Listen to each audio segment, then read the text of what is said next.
I'm sure by now you've heard of the law of attraction, the new thought movement, the secret, etc. But do you know who started it? Most of the time when we hear about founders of certain movements, we almost always encounter male names. However, Emma Curtis Hopkins begs to differ. A strong lady with an intelligent mind, able to lead thousands of people. This is what Emma Curtis was like. She was not only involved in learning about science, but she was able to connect spirituality with it. Since we are committed to learn to be better people holistically in purpose calling, let us go over the life of Emma Curtis Hopkins and her principles and teachings. In today's video, we will focus more on what she calls the 12 lessons of healing. American spiritual leader and teacher Josephine Emma Curtis Hopkins, in addition to being a theologian, teacher, writer, feminist, mystic, and healer, she was active in establishing the New Thought movement. Ernest Holmes, Melinda Kramer, Charles and Myrtle Fillmore were some of her pupils. E.C. Charles S. Braden asserts that Hopkins had more of an impact on the growth of New Thought than any other single teacher. And contemporary researchers credit Hopkins as the movement's founder. Emma Curtis Hopkins was able to write the 12 lessons in spiritual healing. Here are the 12 of them and short descriptions of each. Lesson 1. There is no life, truth, intelligence, nor substance in matter. Emma's life story and experiences of leaving Christian Science have brought her to many realizations. However, the foundation of her first lesson was still the Christian Science statement of being. In her first lesson, she teaches people that everything we see here is the product of an infinite mind capable of infinite manifestation. All is infinite mind and its infinite manifestation, for God is all in all. Matter is mortal error. Spirit is immeasurable truth. Matter is unreal and temporary, whereas spirit is the actual and eternal thing. Man is created in the likeness of God, who is spirit. Thus man is spiritual and not made of material things. In this lesson, she gives emphasis on how there is one world and you can find it in your own consciousness. Your mind is only a representation of your ego, which can sometimes lure you into thinking that you can separate yourself from God or the mind with a capital M. She also says in her first lesson that your mind influences your health, abundance, truth, and even your whole life. To seek the good in these things means you need to honor your mind more. Lesson 2. There is no evil if you are in God. Most of us have this idea that if God is good, then there must be evil to oppose him. However, for Emma Curtis, all life is in God, the good which makes evil non-existent. This means that if you have God in your mind, there could be no hate, lack, and absence. Whatever you envision will come true because what is true of God is also in the life of man. Lesson 3. God is mind. God is light. God takes hold of the good light. This means that if you keep him in your mind, you will also understand the good. Prosperity is the acknowledgement of the presence of God. Persist and overcome the thick wall of belief in the absence of good. Vision antedates thought. Forgive the mind's foolish belief in a material world apart from God. The mind is to be cured of the belief we walk on the floor. We stand on God. Now is the time I choose God alone as power. I choose to contagion God, the good. Thou art working through me to do that which ought to be done by me. Stop now and tell thy starting point that thou art ready to dissolve all thy mind and body into it. Thou art married to the One. Lesson 4. Foundation of faith. Just like any other concept in the law of attraction and manifesting, your faith contributes the most to the realization of your dream. This is why we must be firm in our faith. Continuous confidence of a firm mind contains curative energy. Do not believe in the coexistence of good and evil. Only believe in the good. You should only trust in the good to rule your life. You should have an understanding and willingness to believe that God is working through you, and He will reveal His omnipresence, omnipotence, and omniscience in your life.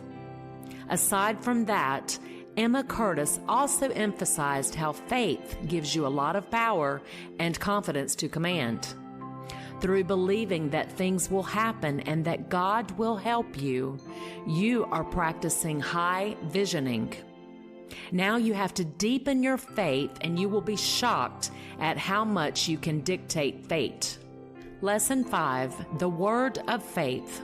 The more we believe that evil is unreal, the more we do not allow it to step into our lives.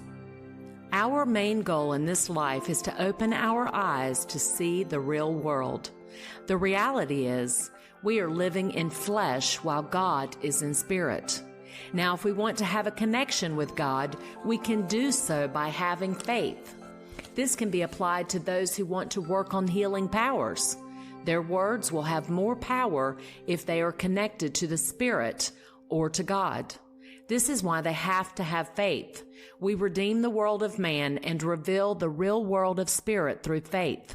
Allow your mind to be firm until you have no mind and can see face to face. Lesson 6, the divine revelation. The truth is, every good and perfect gift comes from God. Everything is well with God. We are only summoning whatever we desire through praying to God, and invocation is the most powerful form of prayer. Moreover, only the divine highest has our unending acceptance. Religion has always been about making the most of oneself. Our goal is to be charged to overflow with miracle working while we are still manifest in the flesh. Lesson 7, the spring of life. The divine mind in humanity is addressed in Moses' 7th statement, "Let the earth bring forth." Genesis chapter 1, verse 1. We do not recognize it as the only mind, and it is hidden. As soon as we discover it, it goes to work in reviving everyone and everything we come into contact with. It restores their original health, fortifies them, provides provisions and bounty, and provides defense and protection against accidents, trouble, and afflictions. Even healing is not healing because mind does not require it. Our statement that mind is given its freedom is also merely an appearance, because as God is free, so is mind. The 6 lessons devoted solely to the self-mind, which is devoted to the realization of God in the soul, are the most important details in this text. This science begins with thoughts, as did Jesus, and then moves on to externals. It is critical to learn how to get the exact right ideas and how to educate the world simply by thinking science. It is not necessary to talk about any topic in science all the time in order to know the truth. The truth, Jesus said, will set you free. Lesson 8, rending the veil. Don't be deceived is the 8th lesson in science. Galatians chapter 6, verse 7. All appearances are made up of matter, which is formed by thoughts about a kind of God who never existed. This is why the righteous are so troubled, because they see more flaws in humanity than any other group. The lesson is not to be misled by either humanity or God, as both are good. Emma Curtis emphasizes how important it is to know that humanity is spirit, and that all good things that will happen to us should be credited to spirit. In the same way, there is no one else to blame if something bad happens, except for your own belief and thinking that evil is here. This is why we should never be deceived, even with our imaginations.